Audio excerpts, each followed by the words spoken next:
virtual roundtable on Monday with Arizona business owners, Joe Biden's running mate let the mask slip for a moment and forgot to pretend that it's actually Joe Biden who's running for president.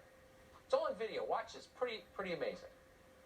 A Harris administration together with Joe Biden as the president of the United States. The Biden-Harris administration. A Harris administration together with Joe Biden as the president, of course. It's unbelievable.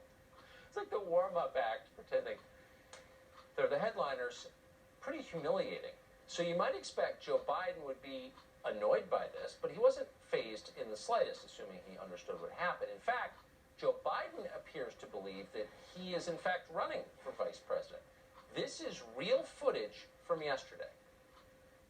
Harris-Biden administration is going to relaunch that effort and keep pushing further to make it easier for military spouses and veterans to find meaningful careers.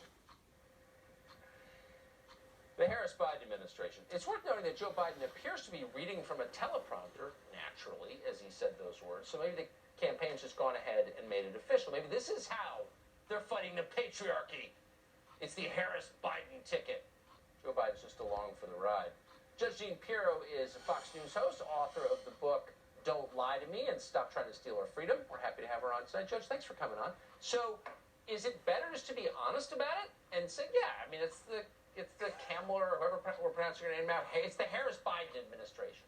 Does that work? That's right. That's right.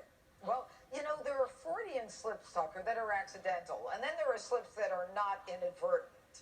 And the fact that she says, you know, the Harris administration with Joe Biden, you know, as president, it's clear. I mean, she knows what she's saying. And then you have to say to yourself, wait a minute, has this been the plan all along?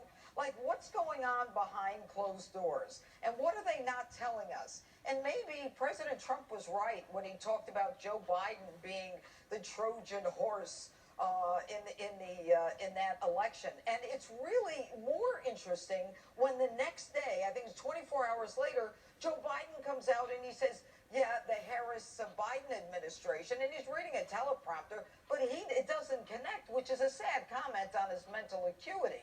So neither of them really correct it, but they just kind of go along with it. And you have to wonder, has this been the plan all along? So well, maybe after she said it and kind of laid down the marker, after she announced in public it is in fact the Harris-Biden administration, that he decided to be sexist to try and correct her and just kind of had to roll with it at that point. Oh, yeah, you're probably right. And probably Joe Biden said to himself, I got to be careful about this patriarchy. I'll make it patriarchy. You're right. Yeah, you got it, Tucker. So awesome when they have to follow the rules. So Kamala Harris also said that she's proud of Jacob Blake. That's the guy who was shot after fighting with the police in Kenosha, Wisconsin. Apparently, he was going for his knife when he was shot. She even met with Jacob Blake's family last week. Here's a clip of Kamala Harris after that meeting. Watch. And they're an incredible family, and what they've endured, and they just do it with such dignity and grace, and you know, they're carrying the weight of a lot of voices on their shoulders. And what was the message that you shared with him? Thank you. Let's have or just to express concern for their, you know, well-being, and of course for their brother and their son's well-being, and to let them know that they have support. So as we told you, Jacob Blake's father is like a lunatic, actually. Read his social media posts, and a totally open bigot.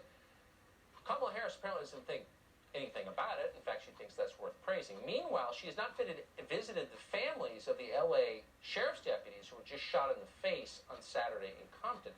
Why do you think that is, Judge? Why isn't she taking time out of her busy schedule in the Harris administration to visit the families of those deputies? Let me make the facts clear on Jacob Blake in case anyone forgot them. There was an outstanding warrant for Jacob Blake when the police were called on August 23rd, the day that he was shot. That outstanding open warrant was for felony sexual assault, trespassing, domestic violence. The day that Jacob Blake went to that scene where he was ultimately arrested, there was an order from the court prohibiting him from being at that scene. He stole car keys from the individual that he had previously been accused of molesting and for whom an order of protection had been issued. He was told to drop a knife, and he did not drop the knife. He had one of the police officers in a headlock. He ended up being shot. Now, for Kamala Harris, let's make one thing clear. She was a DA and she was the Attorney General of the state of California. When you're in law enforcement, it's in your blood. You do not lose it. But this woman is a chameleon. She changes from pro-law enforcement to pro-criminal. The fact that she would visit that family and talk to them about how wonderful they are, and I'm not even talking about Compton yet, she didn't visit the victim in that case. The victim was hysterical. She was crying. She's worried about her own children. I mean, this was a nightmare scenario for her that was repeated again. Now, let's go to Compton. You've got two cops. One who was a woman with a 6-year-old child.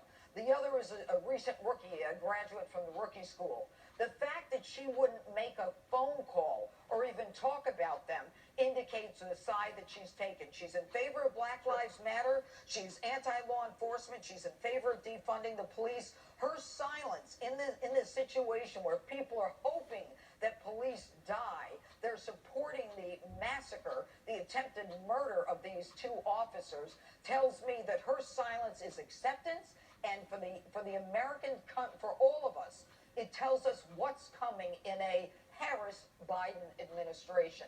You make a very good point. Who despises law enforcement. She supports Black Lives Matter. Black Lives Matter has endorsed the murder of police officers. I mean, it's kind of that simple, and thank you for reminding us of that, because that's true. Okay. Judge Giampiro, great to see you. It is true, and it's, thank you, good to be on, Tucker. If you got kids in school, you know that